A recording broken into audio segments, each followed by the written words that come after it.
ou moins jeunes, en création ou 10 secondes, j'avais quelque chose qui s'affichait devant moi, en création ou déjà dirigeant d'entreprise, comment un peu booster l'éco-responsabilité de son entreprise. Donc, pendant 1 heure. Pour me présenter très rapidement, Frédéric Cadry, je travaille pour une structure qui s'appelle Innoval. On est une association qui est basée à Saint-Pierre-en-Faucigny, dans la vallée de l'Arve, en Haute-Savoie, dont la mission est de favoriser la transition écologique et solidaire de notre territoire à travers différents métiers, et notamment un dont j'ai la responsabilité, qui est celui d'accompagner des entrepreneurs au stade de l'émergence dans la création de leur activité, à travers un dispositif qui s'appelle un incubateur, qui s'appelle IDCube, que j'ai le plaisir d'animer avec 2 autres de mes collègues. Et notre job, c'est vraiment d'accompagner des entrepreneurs à impact sur le stade de l'émergence. Donc voilà, on a commencé à travailler, on va dire, sur ces sujets de l'impact et des bonnes pratiques éco-responsables. Avant de commencer, ce qu'on vous propose, alors il est compliqué de faire un tour de table en visio et sur une cinquantaine de participants, mais ça nous semblait intéressant aussi de partir un peu de vos attentes, vos préoccupations, éventuellement vos premières questions. Donc on vous propose de se laisser une bonne minute, 1 minute 30, pour que vous puissiez, voilà, d'entrer un peu en remplacement de ce tour de table, à nous faire part à travers le chat de vos attentes ou de questionnements que vous pourriez déjà avoir et sur lesquels on tentera en tout cas de répondre durant cette présentation. Donc je vous propose de se laisser 1 minute, que vous puissiez à travers le chat nous faire part un peu de vos premiers sentiments ou vos attentes par rapport au sujet. Et je vais départager l'écran comme ça, ce qui me permettra de voir vos contributions. Si vous en avez, bien entendu.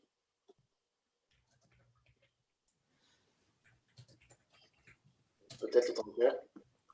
Alors, on a une première question qui commence à arriver. Alors là, je vais peut-être pas les citer tout de suite pour laisser à chacun. Ouais, super intéressant. Ouais, ça me fait un bon lien sur mes diapos juste après, qui est l'action de RSE, notamment en lien avec les consommateurs. On reviendra parce que on commencera la présentation sur, on les identifier comme ça, 4 bonnes raisons de se lancer. Et c'est vrai que c'est quand même un sujet. Hein, le marché est mûr. Hein, en tout cas, c'est des attentes. Donc, d'être bien calé entre une entreprise qui a des pratiques éco-responsables, qui les met en valeur. Et c'est une bonne manière aussi d'enrichir son marché. Donc, très bonne question. Sur l'adéquation, l'alignement entre les valeurs personnelles et son activité pro. Sujet aussi qui fait du lien à ma première diapo. Question d'Ingrid sur les tips, vous verrez, on reviendra juste après. C'est vraiment l'enjeu de la présentation, parce qu'on est sur un format assez resserré, d'1 heure, donc ça ne nous semblait pas approprié de vous faire une grande conférence magistrale sur l'éco-responsabilité. Donc on va vraiment partir de solutions très simples, pratico-pratiques, à mettre en œuvre, parce que c'est important pour nous. En tout cas, le chemin nous semble important. Donc, l'idée de solution est très importante. Obligation légale. Présentation. Merci, Pauline, pour cette présentation. Digital, ouais, qui est un sujet, bien entendu, avec l'essor de régions des entreprises d'économie bleue.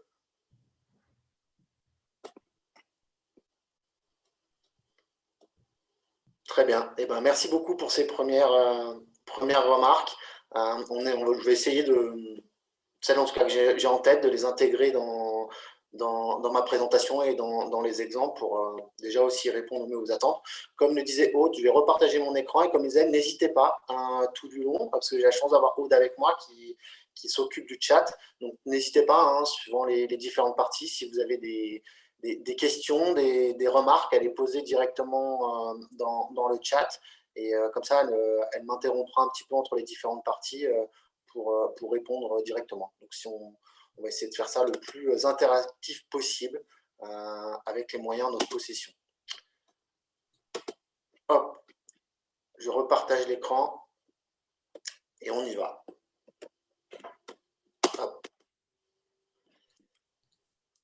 Il nous semblait, avant de déployer tout un ensemble de solutions pratico-pratiques à vous partager sur 4 bonnes raisons de se lancer. Parce que finalement, on est sur quelque chose qui est multicritères, un peu en lien avec une remarque qui a été posée dans le chat, en tout cas nous, de l'expérience qu'on a sur les entrepreneurs dans le champ de l'impact que nous accompagnons. On observe là toutes les études d'opinion, toutes les études de marché le montrent que les clients sont de plus en plus soucieux de l'impact des entreprises, du caractère positif des entreprises auxquelles ils achètent des produits ou des services. Donc, c'est aussi, quand on est jeune créateur, pour élargir son marché, une bonne raison de se lancer. Parce que du point de vue marketing, on observe que c'est quelque chose d'intéressant de mettre en place des solutions vertueuses au niveau de son entreprise. Donc, c'est une raison très business, on va dire, mais qui est importante, vitale au moment de la création de son activité. Une seconde, alors qui se pose peut-être un peu moins pour des jeunes créateurs ou pas pour tous les jeunes créateurs et qui vient aussi au fil du temps, c'est aussi une bonne manière d'enrichir sa marque employeur. On est plutôt sur la fidélisation RH, la fidélisation des corporateurs. C'est vrai quand on regarde, voilà, à choix égal pour recruter, notamment chez les jeunes générations, mais pas que.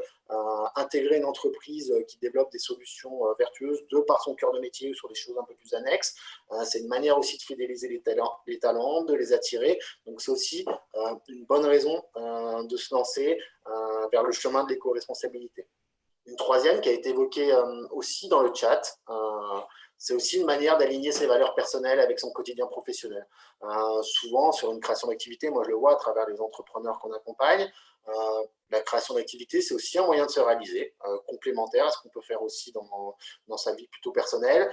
Et c'est vrai aussi que d'adopter, on va dire, des pratiques vertueuses au sein de son entreprise, bah voilà, ça amène aussi encore plus de plaisir dans la création de sa boîte.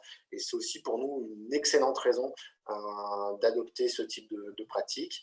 Et une dernière, là, ça dépend, solution par solution, mais aussi parfois derrière ces pratiques éco-responsables, on retrouve ces idées de sobriété. Et parfois, c'est aussi une bonne manière de faire des économies et donc de booster le résultat financier de son entreprise. Donc pour nous aussi, finalement, c'est quelque chose voilà, qui est aussi un cercle sur ces 4 raisons de se bonne lancer, à la fois sur le business, dans le cœur de la rentabilité de l'entreprise, dans le cadre de la stratégie RH, et puis aussi par rapport, on va dire, cet équilibre vie perso, vie pro.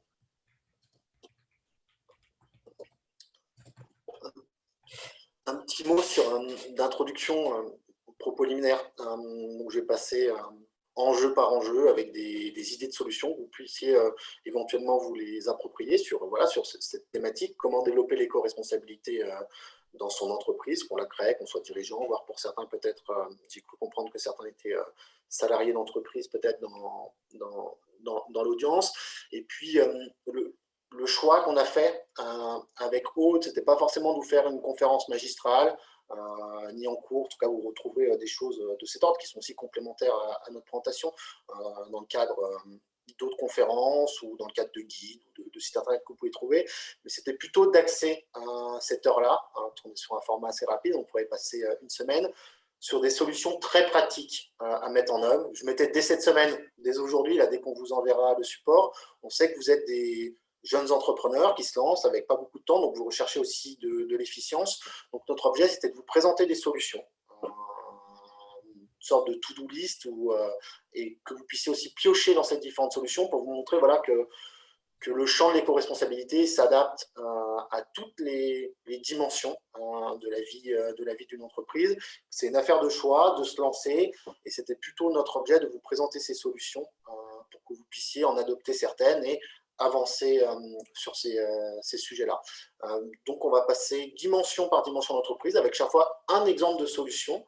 Et à la fin, vous le verrez, à la fin du support que nous vous enverrons, vous aurez l'ensemble des liens vers la plupart des sites internet des différentes solutions pour que vous puissiez piocher dedans et aller plus loin dès demain ou au courant de la semaine ou quand vous aurez un peu de temps par la suite.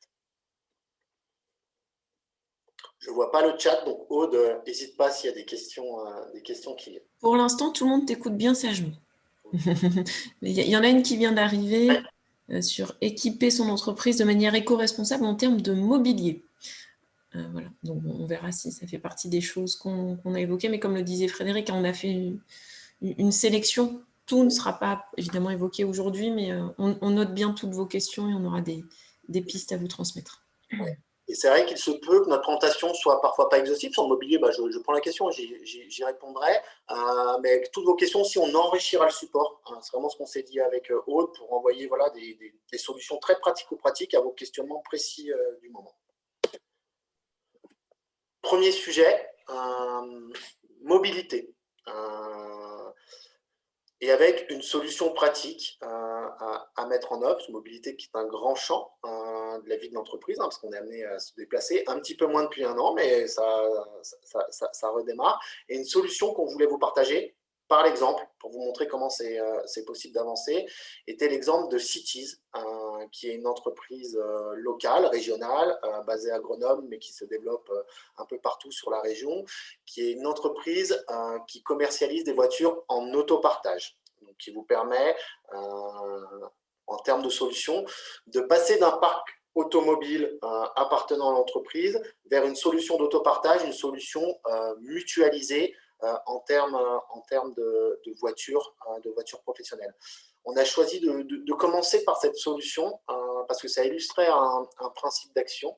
Et en partant par l'exemple, nous, au niveau d'Innoval, on s'est posé aussi ces questions sur comment développer l'éco-responsabilité de notre entreprise.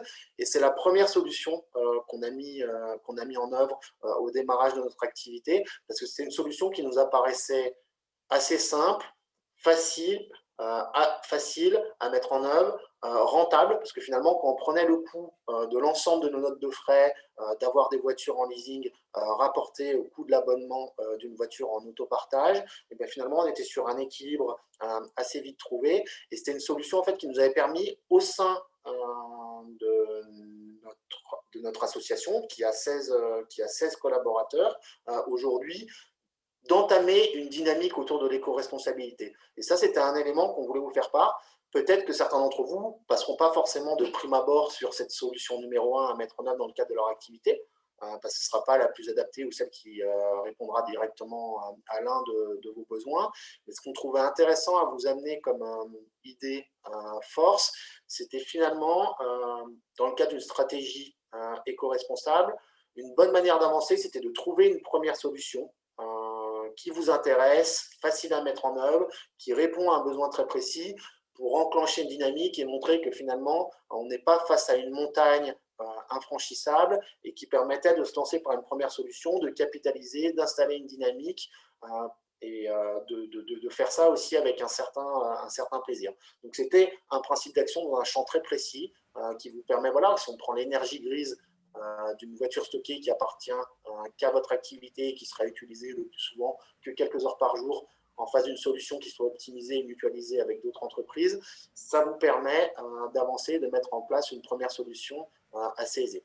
Donc, c'était un exemple pour vous illustrer un principe d'action, mais qui nous semblait intéressant à vous partager. Oui, Aude ? Oui, Frédéric, on a juste une question. Je pose là ce qui est très pratico-pratique. Je ne sais pas si on aura la réponse tout de suite. Est-ce qu'en tant que salarié, on peut souscrire à Cities et se faire rembourser en tant que frais pro? C'est-à-dire que l'exemple que tu décris pour Innoval, mais comme pour nous à la MED qui gère Pulse, l'abonnement, c'est vrai que chez nous, il est porté par l'entreprise. Je ne sais pas comment ça se passe quand c'est le salarié, mais après, c'est peut-être au cas par cas. Alors, ils ont une offre employeur que vous pouvez faire remonter aisément à votre entreprise. Et en fait, dans le cadre de vos déplacements professionnels, c'est l'entreprise qui va souscrire à l'abonnement Cities, qui va être facturé suivant le nombre de kilomètres qui sont faits à travers la voiture que vous utilisez. Et en complément, c'est aussi un des intérêts de l'offre Cities pour les entreprises. Il y a 2 comptes qui sont ouverts pour le collaborateur, un compte pro et un compte perso. Donc, ce qui veut dire que quand vous prenez la voiture dans le cadre de votre activité professionnelle, c'est l'entreprise qui est facturée, mais vous avez par exemple accès le week-end avec la même carte en réservant sur vos comptes personnels, ce qui vous permet finalement aussi d'avoir accès pour vos déplacements personnels à l'offre de Cities. Et là, pour le coup, du point de vue de la pratique RH, on va dire sur un avantage en termes d'entreprise, c'est un bon avantage aussi que vous pouvez offrir à vos collaborateurs en leur permettant finalement de ne pas avoir à souscrire d'eux-mêmes à l'abonnement personnel. J'ai répondu à la question, Aude ? Oui, je pense que la question était peut-être dans l'autre sens, mais à ce moment-là, on rentrera dans le détail. C'est peut-être en se disant que si l'entreprise ne veut pas souscrire, est-ce que moi, je peux souscrire et me faire rembourser? Bon, on regardera, on se posera la question. On va dérouler un petit peu. Après ça va être quand même sur la volonté de votre entreprise. Vous, par exemple, si c'est le cas personnel, pour vos déplacements personnels, vous pouvez très bien prendre un abonnement personnel Cities, mais dans le cadre de vos déplacements professionnels, c'est quand même votre entreprise qui est le client, donc évidemment, il faudra que ce soit elle qui accepte de prendre en charge ce type de déplacement. Après, si on rentre sur le champ plus économique en termes de coûts, je pense qu'en tant que collaborateur, c'est assez facile de convaincre son entreprise parce que sur une note de frais classique avec votre véhicule personnel, j'ai plus le barème fiscal exact, mais je crois que le kilomètre est à 0,50, donc ça dépend aussi du nombre de chevaux de votre entreprise. Si vous ramenez au coût de location, on va dire, de Cities, c'est quelque chose qui est un petit peu en deçà. Donc je pense que si vous ramenez très facilement avec des chiffres auprès de votre entreprise, vous arrivez assez facilement à la convaincre. Et ça peut être aussi une manière, l'éco-responsabilité aussi, on le voit de plus souvent, elle peut venir aussi directement des collaborateurs de l'entreprise qui proposent à leur manager ou leur direction de mettre en place une solution vertueuse. Autre exemple dans la mobilité, on vous mettra le lien, je n'ai pas mis le logo sur cette diapo, vous avez une autre solution qui s'appelle Klaxit, qui peut être intéressante et qui est un peu différente, qui est une solution numérique qui permet de faire du covoiturage interentreprise. Donc c'est une plateforme qui a été notamment développée, j'y reviendrai tout à l'heure, dans le cadre d'un groupement d'entreprises qui s'appelle Green, qui se développe dans la vallée de l'Arve. Vous avez pas mal d'entreprises du décolletage, mais pas que, vous avez aussi Quechua, beaucoup d'entreprises qui sont vallées de l'Arve jusqu'au pays du Mont-Blanc. Et cette solution, Klaxit, est une solution numérique pour faire du covoiturage interentreprise. Donc aujourd'hui, vous commencez à avoir un panel d'entreprises assez conséquent dessus et qui vous permet de, un peu comme Blablacar, on va dire, qui vous permet quand vous faites un déplacement de notifier. Et si par exemple, voilà, vous avez aussi dans votre zone d'activité ou un peu en proximité d'autres collaborateurs d'entreprise qui font ce déplacement, qui va vous permettre de mettre en place un covoiturage. Donc là, on va être aussi à la fois sur quelque chose qui va vous permettre de favoriser votre bilan carbone, donc intéressant du point de vue écologique, et qui va aussi être intéressant en termes de coût. Donc là, ça amène un peu sur l'idée force numéro 4 que j'évoquais tout à l'heure, des solutions vertueuses, parce qu'elles sont aussi souvent sur une recherche de sobriété, c'est quelque chose qui va vous permettre aussi de faire des économies. Je continue, je vois s'afficher les questions. N'hésite pas, Aude, à m'alerter, notamment si c'est sur le sujet de... Oui, ça marche. Je vais répondre dans le chat. Autre dimension qui nous semblait important à évoquer, là l'idée sur la présentation, c'est de zoomer sur différents champs d'activité de l'entreprise, de vous amener une solution à chaque fois, même si parfois on en a d'autres, on veut dire que finalement aujourd'hui, notamment avec le développement de plus en plus de solutions, sur chaque pan de l'activité de votre activité, vous trouverez vraisemblablement une solution. L'événementiel, parce que c'est vrai que la vie d'une entreprise est aussi faite de manifestations, d'événementiels, un peu moins depuis un an, mais les choses, je pense, redémarreront. Et là, une idée de solution qu'on vous amène, avec notamment un acteur phare, on vous mettra aussi le lien vers le site internet qui est l'ADEME, qui est un organisme qui est dans le giron public sur les questions environnementales, a développé un outil intéressant qui s'appelle ADER et qui va vous permettre de faire un autodiagnostic environnemental pour les événements que vous allez pouvoir mettre en œuvre dans le cadre de votre activité.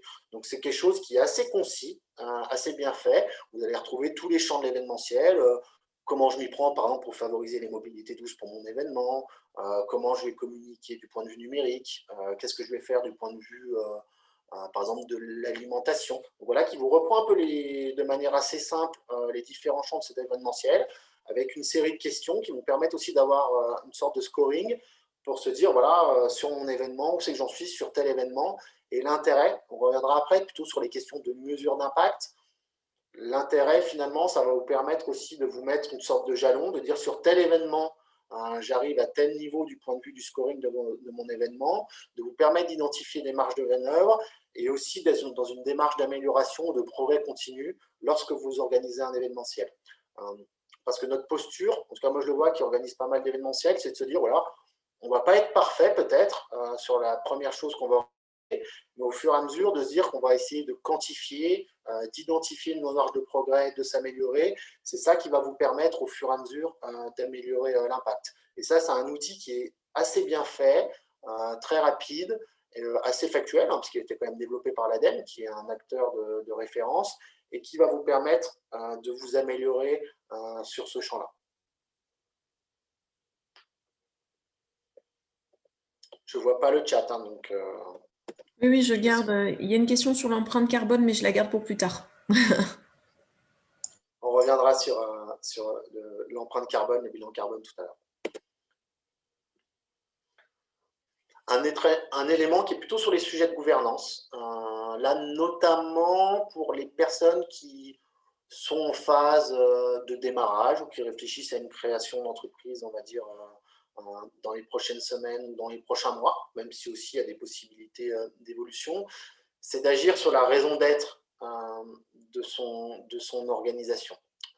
Et donc là, c'est des éléments qu'on voulait vous partager, là qui sont plutôt de l'ordre statutaire, donc voilà, qui peut être aussi une manière d'envisager l'impact de son entreprise, qui est de se tourner des réflexions vers ce qu'on appelle les entreprises de l'économie sociale et solidaire.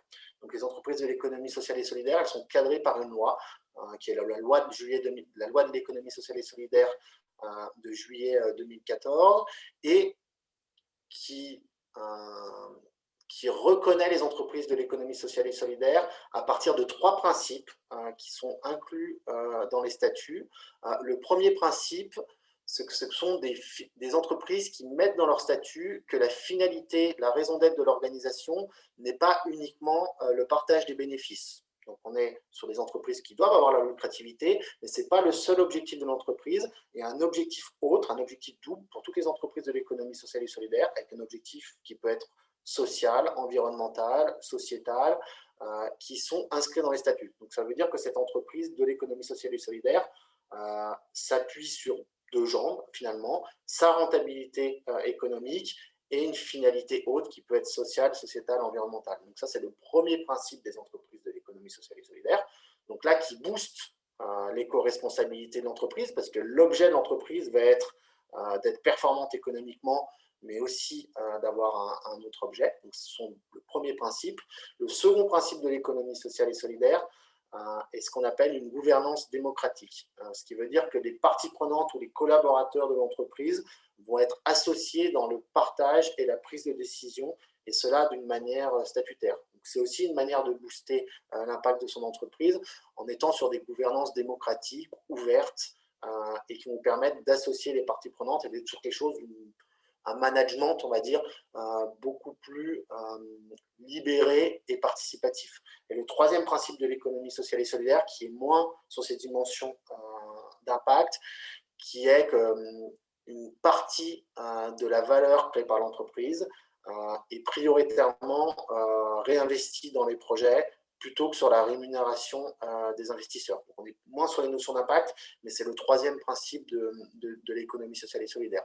Donc on vous amenait cette idée en se disant que finalement, l'impact de votre entreprise peut être aussi transcrite, abordée aussi à travers vos statuts. Donc ces questions se posent pas mal pour des créateurs d'entreprises ou aussi pour des évolutions statutaires pour des personnes qui sont déjà lancées. Donc ça peut être aussi directement sur les statuts, mais aussi sans être sur cette démarche statutaire, en s'inspirant des pratiques de l'économie sociale et solidaire dans le cadre d'entreprises conventionnelles. C'est aussi une manière de booster son impact, et notamment sur ces questions de gouvernance, parce que l'éco-responsabilité, elle peut être aussi abordée aussi en termes de management, et donc c'est aussi un sujet de se dire comment mon entreprise, de par ses mécanismes de gouvernance, elle va pouvoir associer des parties prenantes autres, qui peuvent être ses collaborateurs, au-delà du fondateur, voire des fournisseurs, voire ses clients. Dans cette inspiration, on va dire, des pratiques de l'ESS, c'est une manière de booster son éco-responsabilité.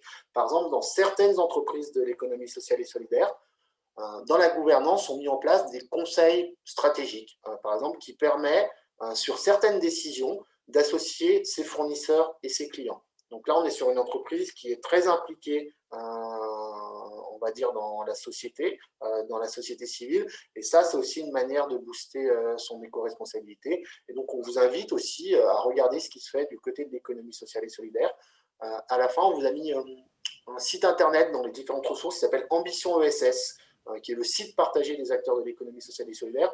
Et vous trouverez aussi plein de choses pour éventuellement prendre des éléments de réflexion du côté de ce domaine-là d'activité économique. Et justement, Frédéric, on a dans les questions dans le chat sur qui peut nous accompagner pour être entreprise à mission en Haute-Savoie ou pour donner cette orientation. Alors, sur les entreprises à mission, c'était un peu l'élément de conclusion de cette diapo, c'est quelque chose de nouveau. La différence entre les entreprises à mission et l'économie sociale et solidaire, c'est que statutairement, c'est uniquement le premier principe de l'ESS que j'ai évoqué qui est inscrit dans les statuts. Ça veut dire que l'entreprise à mission, celle qui a été la plus médiatique pour différentes raisons, c'est Danone, mais il y en a aussi d'autres.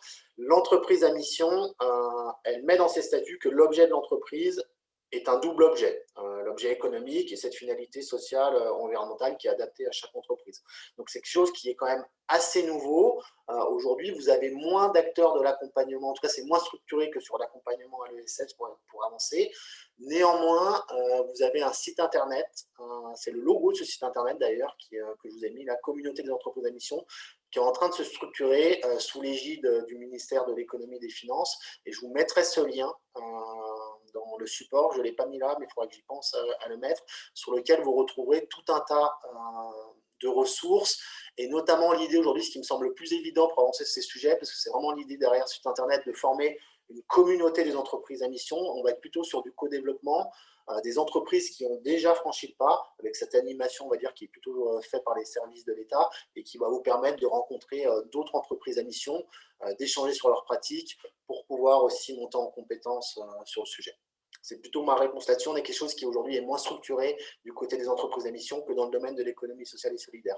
Et vous verrez sur les communications récentes, notamment à travers ce site web qui est assez récent, aujourd'hui les entreprises à mission sont plutôt identifiées comme pour les grosses entreprises. C'est plutôt ça l'identification aujourd'hui, mais il y a une volonté forte de pouvoir diffuser ces concepts plutôt vers les ETI et les PME, et pourquoi pas aussi vers des créateurs d'entreprises. Est-ce qu'il y avait d'autres questions par rapport à ce sujet ? Je pense qu'il y avait une question un peu générale d'Isabelle sur comment orienter vers cette entreprise. Donc, je mets déjà les liens dans le chat, notamment le lien sur l'ESS. Et puis, notamment, on pourra en rediscuter. N'hésitez pas à nous recontacter sur ces sujets-là. Je propose qu'on continue pour l'instant. Ok.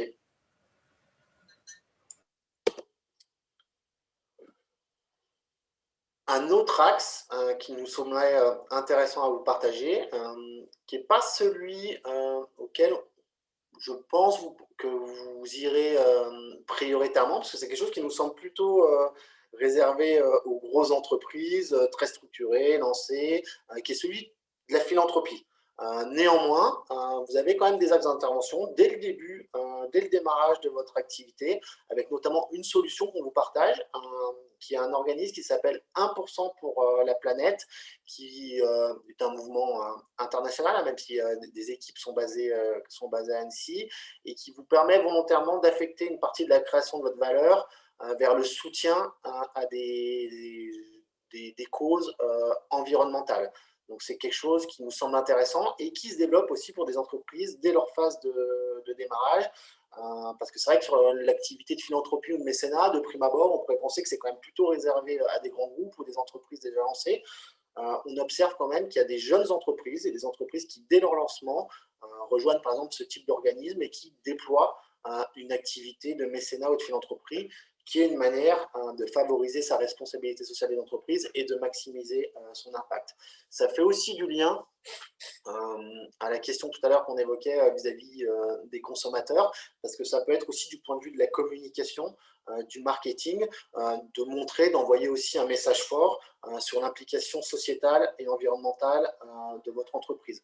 Donc, on vous a mis cette solution parce que pour des jeunes créateurs, c'est la solution en termes de mécénat ou de philanthropie qui nous semblait la plus aisée à mettre en œuvre de prime abord.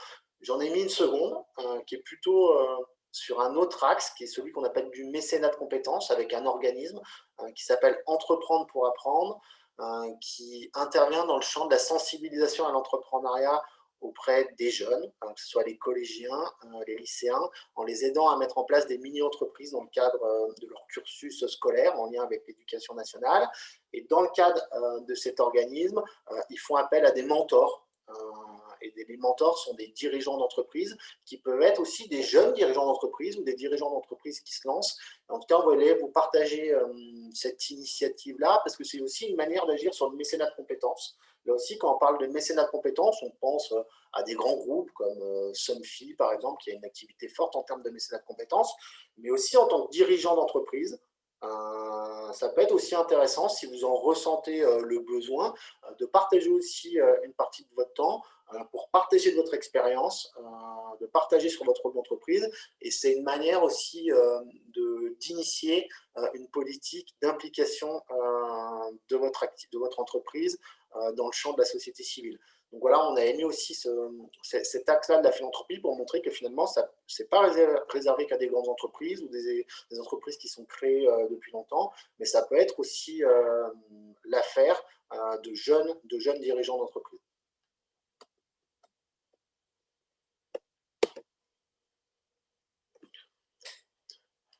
Une solution ou un principe d'action qui nous semblait fort, c'était aussi de s'entourer, d'échanger. Vous allez trouver un peu tout un tas de bonnes pratiques, de guides, on en reviendra tout à l'heure, de référentiels, d'organismes certificateurs, de labels, de mesures d'impact. Mais il nous semblait important comme principe d'action de se dire, de vous conseiller aussi que se rapprocher de communautés d'entrepreneurs, de structures, ça va être aussi des espaces, des dynamiques qui vont permettre d'avancer plus vite, et notamment sur cette idée de co-développement. Parce que finalement, la mise en œuvre de solutions dans le champ de l'éco-responsabilité, vous allez pouvoir aussi puiser plein de bonnes idées chez vos confrères et être en lien dans des communautés d'entrepreneurs. Ça va vous permettre aussi d'échanger avec d'autres qui ont mis en place telle ou telle solution et pour pouvoir trouver les bonnes.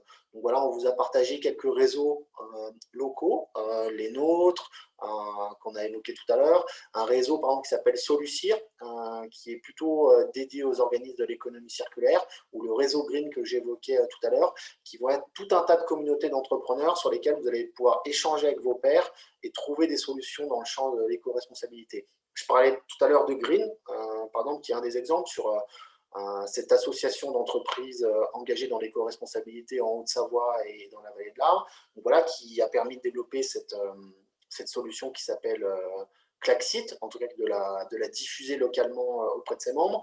Donc d'être dans ces communautés d'entrepreneurs, ça va vous permettre aussi d'aller sur des solutions partagées.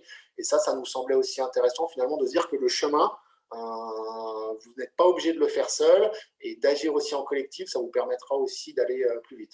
Par exemple, sur un autre aspect, dans Green, il y a cette solution Klaxit qui a été mise en œuvre, où il y a une autre solution par exemple, qui a été mise en œuvre qui s'appelle Upcyclea, qui est un logiciel qui va permettre aux entrepreneurs qui participent à ce mouvement Green d'identifier des gisements de déchets, des gisements qui sont des déchets parce qu'ils ne savent pas quoi faire de cette matière, et de pouvoir la transférer vers une entreprise qui pourra en avoir l'utilité. On parlait tout à l'heure de mobilier, par exemple. Et pour vous citer un exemple d'entreprise que nous, on accompagnait, qui s'appelle DAU, qui fait du mobilier, notamment à destination des professionnels, en récupérant de la matière chez d'autres entreprises. Par exemple, ils récupèrent des palettes chez SNR ou Mobalpa et ils refont du mobilier avec ce qui était un déchet chez d'autres entreprises. L'idée d'Upcyclea, c'est d'identifier dans un groupement d'entreprises les déchets, les choses qui ne sont pas traitables dans certaines entreprises, et de les faire matcher avec les besoins d'autres. Donc sur les démarches d'économie circulaire, ça permet de transférer, on va dire, des gisements d'une entreprise à l'autre. Et donc l'intérêt, en tout cas pour illustrer notre propos, c'est que d'aller dans des communautés d'entrepreneurs, ça va vous permettre d'échanger sur les solutions et aussi de mutualiser un certain nombre d'outils. Et ça va être une manière intéressante et importante pour vous afin de maximiser votre impact. Je vois que le chat s'anime. Oui, je mettais les liens des différents réseaux dont tu parlais. Et aussi, alors on l'évoquera aussi un peu plus tard, hein, il y a aussi des réseaux, il y a des réseaux locaux, il y a des réseaux nationaux. Vous avez peut-être déjà entendu parler de... ah ben voilà, j'ai le nom, de Bicorp et des réseaux autour de ce principe qui a été développé au départ aux États-Unis, qui se développe en France aussi, avec des référentiels sur lesquels vous pouvez vous appuyer. Enfin voilà, des réseaux et des accompagnements, il y en a vraiment de multiples, locaux, nationaux, internationaux. On essaiera de vous lister et puis on vous invitera à aller un petit peu prendre connaissance de tout ça parce que pour que vous puissiez trouver ce qui vous correspond le mieux. Donc oui, du coup, j'essaye de mettre les liens en fait quand tu évoques un sujet, j'essaye de suivre par le chat. Top. Ouais, ouais, on y reviendra après avec des référentiels ou éventuellement des organismes certificateurs. Mais l'idée ici, c'était de se dire aussi que finalement, l'échange entre pairs, ça va être aussi une manière intéressante pour vous d'identifier des solutions, d'avancer, de partager aussi sur ce qui marche, ce qui ne marche pas. Et ça va être assez intéressant dans une démarche d'amélioration continue ou seulement pour piocher les bonnes idées. Donc c'était vraiment un peu une idée force qu'on voulait vous partager, mais on vous invite vraiment aussi dans votre démarche d'amélioration de l'impact ou de structuration de votre impact, de vous rapprocher aussi de vos pairs et aussi des organismes, on va dire, un peu plus spécialisés de l'accompagnement. Et pour toi, Frédéric, juste une petite info, il nous reste une vingtaine de minutes. Allez, on avance. La question des achats, à travers un angle précis, parce qu'il y a quelque chose qui tombe sous le sens de chacun, de favoriser les achats en circuit court et en local. De fait, c'est une manière d'améliorer son impact. Donc, ça, on ne voulait pas passer trop de temps dessus parce qu'on pense que vous l'avez assez bien en tête. Mais de se dire aussi que vous pouvez amener une dimension inclusive aux achats de votre entreprise. Donc, on vous a aussi cité quelques exemples d'entreprises locales qui peuvent être aussi des fournisseurs pour des créateurs d'entreprises ou des dirigeants d'entreprises, et notamment des entreprises qui gravitent dans le champ de l'insertion par l'activité économique ou le secteur protégé du handicap. On a un ensemble d'entreprises qui sont fournisseurs d'autres entreprises, dont l'activité va être aussi de permettre soit le retour à l'emploi de personnes qui en sont éloignées ou de personnes en situation de handicap. Et dans le cadre d'une démarche assez volontaire autour de l'impact de son entreprise, faire appel aussi prioritairement ou réserver une partie de ses achats à ce type de structure. Ça va vous permettre aussi de faire que vos achats, en plus de les faire en proximité, et chez des organismes, on va dire, intéressants du point de vue environnemental, de contribuer aussi à ces dynamiques de retour à l'emploi ou de maintien à l'emploi. Donc, on vous a cité 3 exemples, vous en avez aussi bien d'autres, mais qui sont assez accessibles pour des entrepreneurs d'entreprise, notamment le premier qui s'appelle AFB, qui est basé à Annecy, qui vend des ordinateurs, des téléphones, des PC reconditionnés. Donc, on est sur une démarche d'économie circulaire, mais en employant des personnes qui sont en situation de handicap. C'est ce qu'on appelle une entreprise adaptée. Et si vous, volontairement, vous fléchez une partie de vos achats, parce qu'un ordinateur, c'est quand même quelque chose d'assez courant sur le lancement d'une activité ou des téléphones, et ça vous permet aussi que de vous développer une politique d'achat responsable avec une dimension inclusive. Donc voilà, un exemple avec AFB sur la dimension, on va dire, fourniture informatique, ou un exemple pour des entreprises qui sont déjà en activité avec Elise, par exemple, qui intervient sur le recyclage des déchets, notamment des déchets papier, en étant entreprise adaptée, et qui vous permet, voilà, si vous allez prendre en charge ce type de solution, de faire aussi que vos achats contribuent, on va dire, à cette responsabilité sur le champ inclusif. Idem sur la dimension environnementale et sur la question des énergies, notamment. Donc, vous avez 3 solutions. La première, c'est aussi faire que vos achats puissent contribuer à la transition, donc de réserver aussi une partie de ces achats, on va dire, de manière responsable. Donc, on vous en a cité 2, parce qu'on a pléthore de solutions qui se développent sur les questions énergétiques, notamment.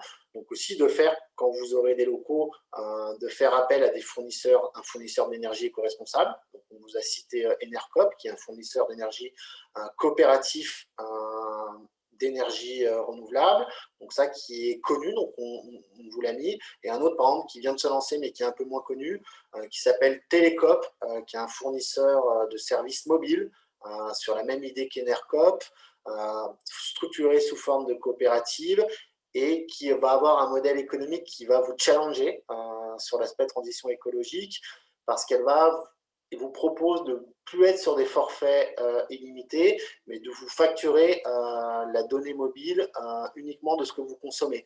Donc, c'est une manière aussi de se dire aujourd'hui, sur l'aspect numérique qu'on évoquait tout à l'heure, on sait qu'il y a une grande partie aujourd'hui de notre consommation énergétique qui bascule sur le numérique, et donc de faire appel à cette solution, ça va vous permettre aussi d'avoir en tête, par exemple, d'être vertueux ou d'avoir une attention particulière à la donnée, à la data que vous consommez, et de faire que vous allez améliorer votre bilan carbone, notamment en faisant appel à cette entreprise de téléphonie.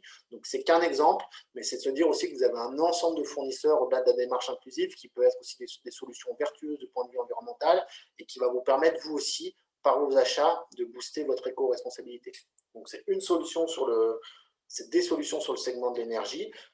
D'autres, on vous a remis les liens avec quelque chose de détaillé, l'ensemble des contacts à la fin du support, et qui sont pour vous des portes d'entrée intéressantes, sont les organismes consulaires. Alors, ça dépend aussi de où vous êtes enregistré, entre la Chambre de commerce et d'industrie et la Chambre des métiers, qui ont une offre sur le diagnostic énergétique et qui vont pouvoir vous accompagner sur les questions de diagnostic énergétique de votre entreprise, et qui vont être aussi une bonne porte d'entrée sur la question des aides ou du financement dédié à ces sujets-là, notamment en lien avec l'ADEME. Donc, on a une diapo à la fin où on vous enverra les contacts locaux, vos bonnes portes d'entrée au sein de ces organismes, mais dans le démarrage de votre plan d'action autour de l'éco-responsabilité, il faut savoir qu'après, vous avez une bonne porte d'entrée, notamment sur des démarches plus structurées que la mise en place de solutions individuelles pour démarrer.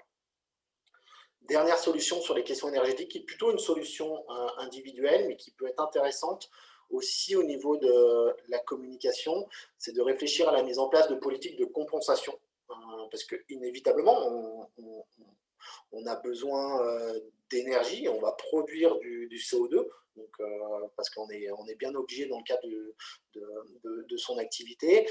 Et une stratégie qui est mise en place aussi par certains entrepreneurs, c'est d'être sur une démarche de compensation volontaire. Donc là, je vous ai cité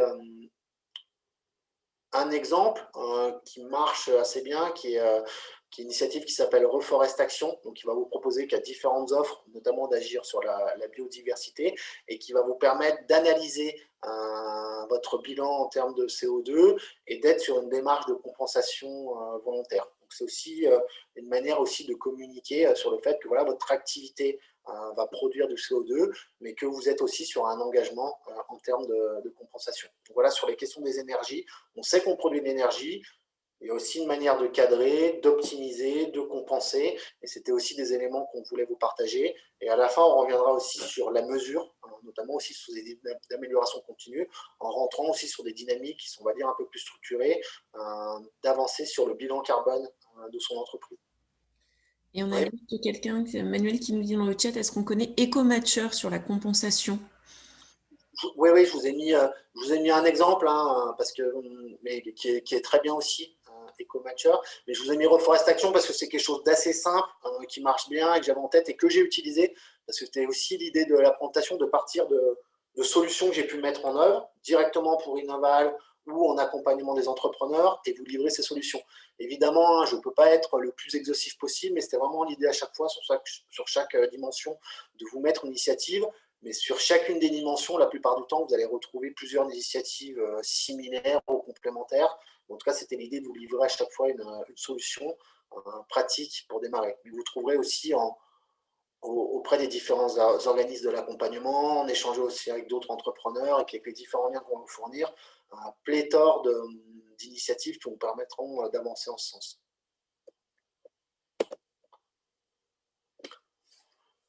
Le recrutement, parce que c'est aussi un sujet de la vie des entreprises. Alors le plus souvent, on a quand même plutôt des entreprises qui démarrent de manière individuelle, mais qui très vite peuvent employer. Et une des dimensions de l'impact est d'agir aussi sur le caractère inclusif en termes de recrutement.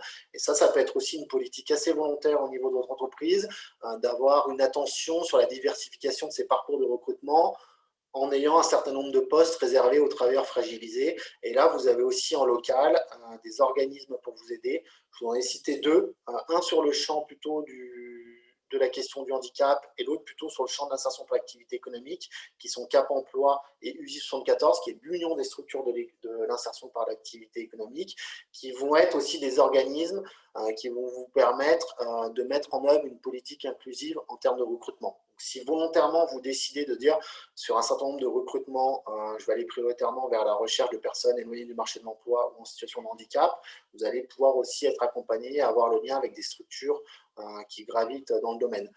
Je vous mettais ça parce que ça me faisait penser à une entreprise, pour vous donner un exemple que peut-être vous connaissez, qui s'appelle l'E3, qui est un fournisseur de la restauration collective en bio, qui est passé sur France 2 il y a 2 semaines de ça, dans le journal de 13 heures, donc voilà, qui permet de fournir la restauration scolaire en bio avec des agriculteurs locaux. Donc il y a un impact fort sur son cœur de métier, et qui prioritairement, depuis le début, a choisi de recruter et d'avoir des relations particulières avec les structures d'insertion par l'activité économique dans sa politique RH. Donc c'est une dimension forte de l'impact de cette entreprise, et donc voilà, ça peut être quelque chose qui est dans le coin de votre tête, notamment pour certains d'entre vous qui vont être sur des entreprises qui vont se développer et avoir une RH conséquente, de se dire que vous pouvez travailler aussi sur cet axe, sur la dimension inclusive de vos recrutements. Donc ça ne s'adresse pas forcément à tous les entrepreneurs et pas à tous selon le stade de développement de votre activité, mais ça peut être aussi un sujet notamment à envisager pour certains dans un futur qui peut être à moyen ou à long terme. En termes de communication sur la responsabilité, qui est aussi un enjeu.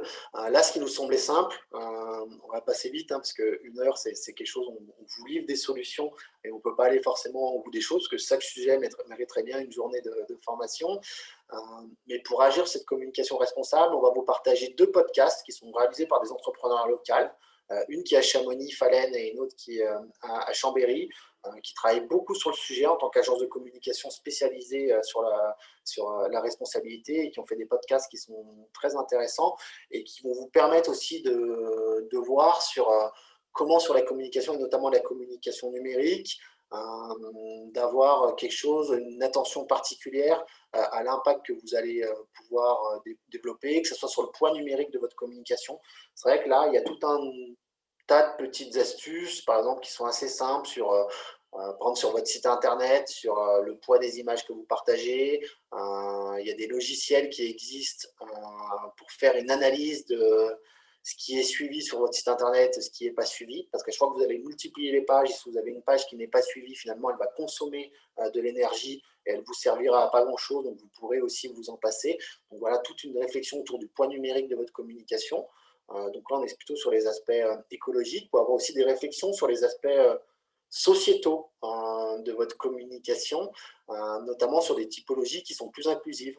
Par exemple, vous avez aussi une bonne partie de la population qui est qui peuvent être 10, donc il peut y avoir aussi des problématiques à appréhender l'écriture, et il y a certaines typologies, par exemple, pour vous ça ne représente rien, mais certaines typologies qui sont plus adaptées au public 10 par exemple.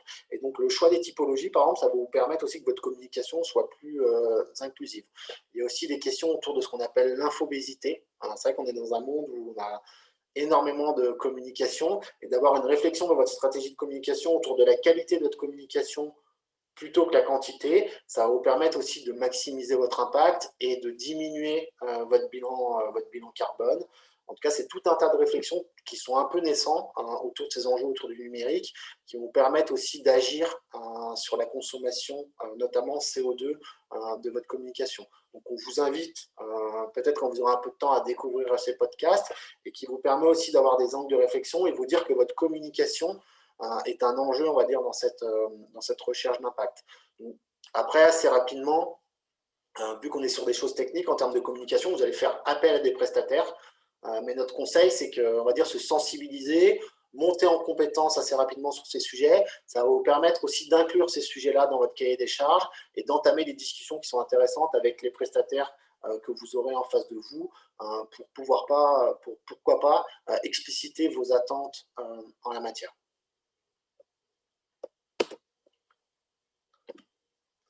Autre sujet, la finance, parce que vos choix financiers vont avoir aussi un impact sur votre bilan carbone. ou sur l'impact, l'externalité de votre entreprise. Donc, une manière d'appréhender aussi le sujet, c'est de réserver un pourcentage des placements de son entreprise, parce que vous aurez aussi la plupart aussi de la trésorerie, vers des produits financiers labellisés investissement responsable, Greenfin, Finansol. Donc là, vous avez tous ces organismes qui vous permettent d'avoir visibilité sur les placements financiers de votre entreprise. On se dit qu'au démarrage, des fois, on n'a pas beaucoup de placements financiers, mais ne serait-ce que des fois sur du compte à terme ou de la trésorerie, ça va être aussi une manière d'agir. Et si vous ne le faites pas, finalement, vous ne contrôlez pas l'impact de votre entreprise à la matière. Donc, c'est aussi des sujets à avoir dans un coin de la tête. On vous a mis au-delà des placements, voilà, le lien vers la NEF, qui est aussi une banque éthique. Dans le choix aussi de vos établissements bancaires, vous pouvez aussi avoir des marges de manœuvre sur ces sujets. On en vient sur la fin. Je vois qu'il me restait 5 minutes pour vous partager deux approches qui sont plutôt systémiques. Là, on vous montrait plutôt des solutions pour dire, voilà, sur chaque activité, chaque dimension de la vie de votre entreprise, vous avez des débuts de solutions, des moyens d'agir qui sont plutôt simples, là, ceux qu'on vous a montrés. Donc, il y a une manière d'avancer quand on est jeune créateur avec beaucoup de choses à faire. Il faut faire son étude de marché, trouver ses premiers clients, choisir son statut. Donc, on est sur ces débuts de solutions qui vous permettent, on va dire, de mettre le pied à l'étrier. Mais vous avez aussi des approches, on va dire, plus systémiques à mettre en œuvre avec deux axes. Le premier, c'est la question de la mesure d'impact. Donc là, on vous a mis 3 liens sur la mesure d'impact qui ont des entrées un peu différentes, adaptées, plus ou moins adaptées à vos projets. Vous trouverez pas mal de choses sur la mesure d'impact. On voulait vous partager l'idée que mesurer son impact est intéressant à 2 niveaux, parce que ça va vous permettre déjà d'identifier vos marges de progrès. Bien entendu, les solutions vertueuses, elles se mettent en place au fur et à mesure. On fait des erreurs, il y a des allers-retours, il y a des choses qui marchent, des choses qui marchent moins bien. Mais de mesurer vos impacts, ça va vous permettre d'identifier là où vous êtes bon, d'identifier vos marges de progression et d'agir dans une démarche d'amélioration continue. Donc ça, c'est un des éléments importants de la mesure d'impact. Et l'autre élément important de la mesure d'impact, pour vous prémunir de social washing ou de greenwashing, ça va vous permettre aussi de commencer à vous inscrire dans des référentiels et de communiquer sur les pratiques éco-responsables de votre entreprise et de montrer aussi que vous êtes en amélioration continue. Donc, c'est un des éléments qui est important dans la mesure d'impact, à la fois pour vous, pour vos choix, mais aussi pour communiquer vers l'extérieur. Après, la seconde étape, qui peuvent être aussi mises en place de manière concomitante et qui se ressemblent, c'est autour des processus de labellisation. Là, on vous a mis, Aude en parlait tout à l'heure, qui est l'exemple le plus connu, qui est Bicorp, qui est, on va dire, une sorte d'organisme certificateur, en tout cas qui est une certification sur la base d'un référentiel qui va reprendre les différents champs qu'on a évoqués pendant cette heure, et qui va vous permettre, comme un audit, vous connaissez peut-être un peu plus les certifications ISO, d'être vraiment sur une démarche factuelle, de prendre en compte l'ensemble des solutions que vous mettez en place, y compris sur le cœur même de votre activité, et d'être dans cette démarche de certification et d'amélioration continue. Donc là, on est sur des étapes, on va dire, un peu plus systémiques, mais qui vont être intéressants, notamment au fur et à mesure du développement de votre entreprise. On vous mettra, peut-être Aude l'a déjà fait, mais on vous mettra avec le support. Il y a un appel à projet en cours, B-Leader, qui peut être une belle opportunité pour vous, pour être aussi accompagné autour de Bicorp. Je ne sais pas si tu l'as mis, Aude. Alors là, j'ai mis le lien globalement Bicorp et je vais mettre l'appel à projet. Comme disait Frédéric, il y a différents niveaux. On n'est pas obligé non plus d'aller toujours vers la labellisation, mais des grilles comme ça de repères, ça permet de vous situer, d'aller plus loin dans des démarches, même pour des gens qui sont déjà engagés dans des démarches. Et puis, il y en a différentes. Donc, je vais vous remettre le lien vers le programme dont vous parle Frédéric, où il y a un programme d'accompagnement qui est lancé actuellement pour 6 ans, enfin, qui recherche 6 entreprises qui seraient intéressées par la démarche sur 6 mois pour vraiment suivre cette action autour de Bicorp. Et ce qui est intéressant, même si vous ne rentrez pas tout de suite dans une démarche de certification ou de mesure d'impact, d'aller voir du côté de leur référentiel, c'est intéressant parce qu'au-delà des solutions que vous pourrez mettre en œuvre assez rapidement pour avancer, ça va vous permettre de critériser de manière un peu plus massive et de voir, de dire, voilà, sur tel champ d'activité, je commence à être avancé, sur celui-ci un peu moins, et ça va vous permettre d'avancer, on va dire, sur toutes les dimensions de votre entreprise. Mais en tout cas, pour nous, ça nous semblait intéressant aussi de vous donner comme message finalement que pour avancer, de mettre en place, notamment au démarrage en activité, des débuts de solutions, des premières initiatives, ça va vous permettre de vous confronter au sujet, de pourquoi pas faire des allers-retours entre ceux qui marchent ou qui marchent moins bien par rapport à votre activité, de monter en compétences pour aller après sur des démarches, on va dire, plus systémiques. Et notre dernier conseil, qui est x2, parce qu'on l'a évoqué aussi à un moment de la présentation, c'est surtout de vous entourer. Vous avez, comme on disait, des organismes en charge de l'accompagnement, des communautés d'entrepreneurs, où vous en avez beaucoup qui avancent sur ces voies, les organismes qui gèrent aussi ces labels, ces référentiels, ces certifications, sont aussi là pour vous aider. Donc, c'est aussi de se dire que voilà, vous pouvez vous rapprocher, vous avez tout un écosystème favorable qui est en train de se mettre en place. On parlait tout à l'heure de la communauté des entreprises à mission, mais en tout cas de prendre le pouls, d'aller, que ce soit à des événements, des conférences, à la rencontre d'autres entrepreneurs pour échanger sur leurs pratiques. L'idée derrière, c'est vraiment que finalement, on pense qu'en tant qu'entrepreneur, vous pouvez être aussi ressources les uns pour les autres sur ces solutions, notamment aussi sur d'autres sujets, mais notamment sur ce sujet-là, et de partir de l'expérience de vos confrères, d'échanger avec eux, ça va être aussi une bonne manière d'identifier les bonnes solutions et de continuer à faire les premiers pas que vous lancez en la matière. Et je rebondis là sur la question d'Isabelle. Ah ben voilà, tu arrives sur. Il y a la qui demandait combien coûte un accompagnement. Alors, ça dépend des types de démarches. Et puis, alors, il y a certaines choses qui existent par les chambres consulaires qui sont prises en charge. Il y a des choses qui se font dans des cadres privés qui sont payantes. Voilà, il n'y a pas, il y a pas une réponse. Ça dépend de ce que vous faites. Et là, justement, Frédéric était sur l'accompagnement des chambres consulaires. Je ne sais pas si tu veux le présenter ou est-ce que j'en parle rapidement, Frédéric? Oui, si tu veux en parler, vas-y. Oui, donc, suivant si vous êtes comment dire, ressortissant de la Chambre des métiers ou de la CCI, vous pouvez les contacter pour leur demander des informations. Alors, au niveau de la Chambre de métiers, ils ont des accompagnements spécifiques. Il y a des conseillers spécialisés, mobilité, énergie, etc. Et vous pouvez les contacter directement, même pour avoir un premier diagnostic. Ils ont un système qui s'appelle Performant Environnement, qui est pris en charge. Donc, c'est financé par la Direction générale des entreprises et la CMA. Donc, pour vous, c'est gratuit. Mais ça a un coût, c'est pour ça qu'on le précise, mais qui est porté, et qui peuvent déjà vous aider à faire un premier bilan. Alors ça, c'est pour les ressortissants de la CMA. La CMA accompagne aussi sur d'autres thèmes.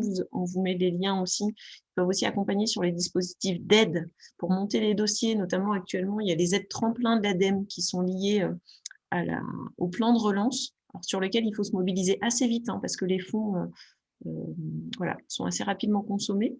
On vous mettra les informations également. Et si vous êtes ressortissant de la chambre de la CCI, là actuellement leur site n'est pas encore à jour, mais vous pouvez les contacter directement en disant voilà, moi j'ai une question sur ma consommation d'énergie, sur la mobilité, comment est-ce que vous pouvez m'accompagner?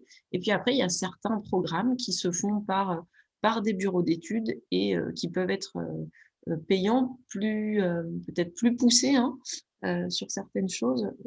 Ça se fait via Bicorp ou via d'autres programmes. On vous mettra également des liens. Alors, je vois qu'il y a d'autres chats. Alors, c'est difficile de présenter dessus le chat en même temps. Et il est 11h05, donc on est déjà normalement au bout de notre temps. Alors, pour nous, le Zoom, on ne va pas être coupé tout de suite. Donc, si vous avez on est encore là quelques minutes. Pour ceux qui peuvent rester avec nous, restez avec nous. Frédéric a mis les ressources web. Je te laisse reprendre la main peut-être sur quelques-uns des sites que tu as ici. Pour conclure, et puis on va départager l'écran pour ceux qui veulent continuer la discussion, on vous a mis les liens vers les différentes ressources évoquées. On leur enchira un peu parce qu'on en a évoqué quelques autres et qui vous permettront, dès que vous recevrez le support, de pouvoir commencer à réfléchir à des solutions qui vous semblent plus aisées de votre côté à mettre en œuvre. Et puis c'était un peu sur ce temps d'1 heure, qui ne peut pas être totalement exhaustif, notre message clé de se dire bah, lancez-vous, identifiez les solutions qui vous semblent les plus vertueuses et les plus faciles à mettre en œuvre par rapport au moment où vous en êtes dans le développement de votre activité et qui va être aussi un bon chemin pour enclencher une dynamique qui voudra la plus exhaustive au fur et à mesure afin d'aborder toutes les dimensions d'activité de votre entreprise. En tout cas, nous, de notre expérience et sur les entrepreneurs qu'on accompagne, ce serait que si on prend un référentiel d'impact de prime abord, ça peut pas être compliqué parce qu'on se dit, voilà, on a beaucoup de choses à faire et ça fait beaucoup de dimensions à aborder en plus des activités, on va dire, qui sont centrales, qui sont de rentrer, on va dire, du chiffre d'affaires ou développer votre entreprise. Donc, ça peut être aussi de mettre ça, on va dire, dans une partie de votre plan d'action, de votre plan de charge, de mettre en œuvre des solutions pratico-pratiques de prime abord pour avancer, on va dire, vers l'éco-responsabilité de son entreprise. C'était ce qui nous semblait de notre expérience intéressant comme stratégie à mettre en œuvre.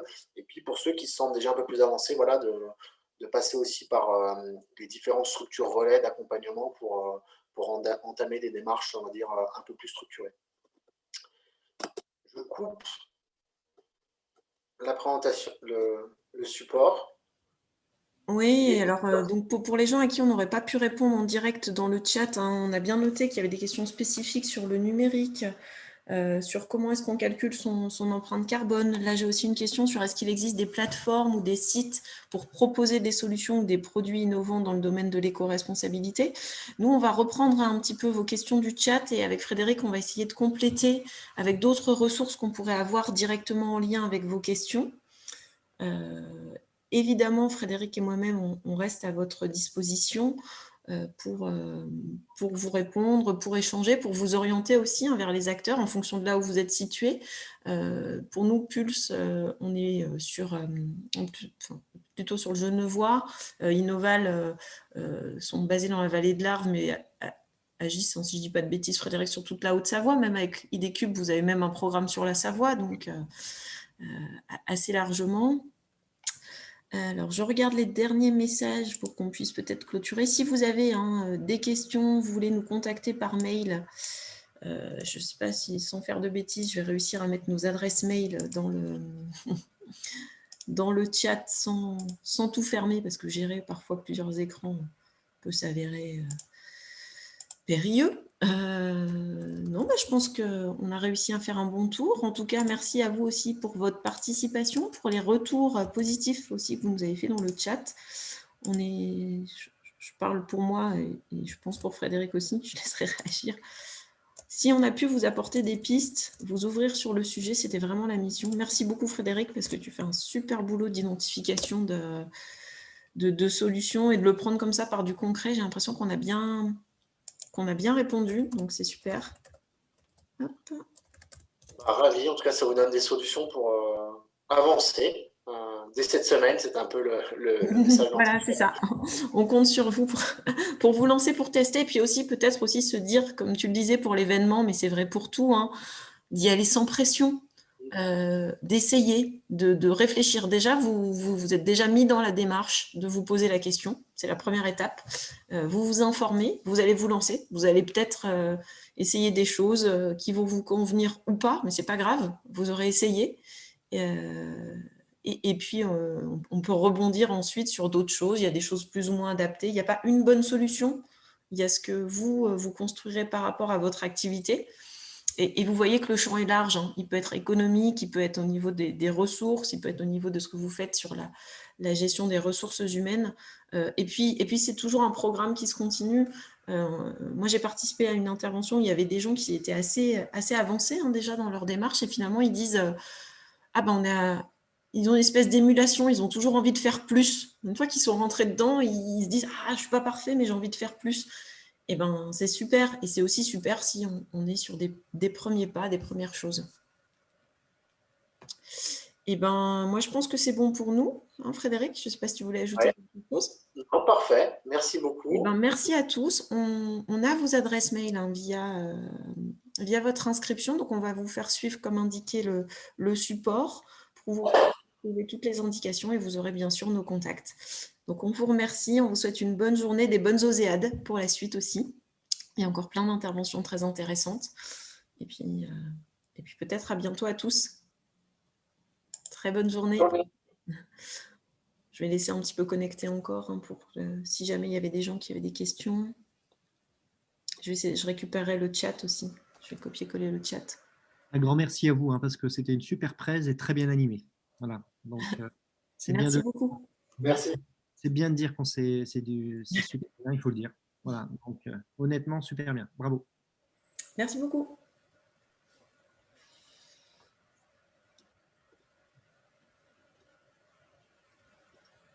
Bon, bon. On a Susanna aussi de la CCI qui était de passage. Je pense qu'elle comment dire, elle se connecte en général aux présentations en première pour voir qu'il n'y a pas de souci. Et elle m'expliquait aussi que ils vont nous faire suivre la liste. Leur outil en fait va être capable de nous dire dans la liste des inscrits qui s'était connecté ou pas. Et quand. Ouais, Même le temps de connexion des gens. Donc ça c'est top. Ok. Et ben moi je ferme pas tout de suite pour copier-coller le chat. Je te fais un petit retour des questions qui sont restées en suspens. Ouais. Et puis je te fais la proposition du mail. De toute façon, on envoie le support et puis avec nos coordonnées dedans, même si je pense Oui, pas, voilà. on aura dit qu'ils ont d'autres questions. Non, mais puis grosso modo, on a réussi à répondre au fil de l'eau. Je dis juste là, Ouais. peut-être il y avait quelque chose sur le spécifique numérique. Et puis Ouais. qui est plutôt lui dans le. Je regarderai Ouais. en plus de. Mais sur les podcasts que j'ai évoqués, il y a quand même pas mal de. Il y a pas mal de choses. Après, c'est vrai que la question du numérique, elle est un peu technique. Moi, l'impression que j'ai, c'est que avoir une première approche pour avoir un peu les tenants, les aboutissants de l'enjeu, et ça te permet, toi, de les avoir un peu en tête, et après de traiter directement, parce que généralement tu fais appel à des prestataires sur la communication, ça permet, toi, de mieux challenger tes prestataires. J'ai l'impression que c'est la solution enfin, la plus aisée pour avancer, de se dire, ouais, c'est un sujet, et dans le cadre du prestat que je prends, je le questionne là-dessus, et je lui dis que j'aimerais bien être bon sur tel et tel sujet, c'est la meilleure manière de faire de l'impact. Parce que tu es vite sur les sites web, machin et tout, c'est vite très technique. Et c'est plutôt dans le choix du prestat, j'ai l'impression, la clé. Après, je me demande si la personne qui posait la question, j'ai pas eu le temps de lui demander, si elle n'était pas justement prestataire dans le champ du numérique. Peut-être. C'était peut-être ça. Alors, en fait, je me rends compte que j'arrive pas à copier-coller le. Par contre, je vais arrêter l'enregistrement parce que j'ai enregistré aussi. Le chat. Ouais, le chat, j'arrive pas à le copier-coller, mais je dois pas trouver la bonne solution. Bon. Ok. Bon. Ok, et ben moi je ferme pas histoire de temps de tout récupérer et puis on se rééchange par mail et puis moi j'essaye voilà, je reste là-dessus pour l'instant, je m'étais bloquée jusqu'à midi, comme ça si on arrive à faire partir dans la journée c'est top. Enfin, en fonction, toi je sais pas si Ok, et ben on se redit alors. Merci beaucoup Frédéric. Bah Ouais. écoute, en plus je te dis, il y avait que des retours positifs donc c'est sympa. Ou alors les gens qui étaient pas contents, ils ont rien dit. Toi aussi, peut-être. On va prendre les positifs. Ouais. Allez, bonne journée. Salut Frédéric. Ouais, bonne journée. Merci, à bientôt. Ciao. Alors, toc, toc, toc. Pourquoi j'arrive pas à copier Non. Fichier quoi? C'est pour joindre un fichier. Ouais, c'est pas ça que je vais faire.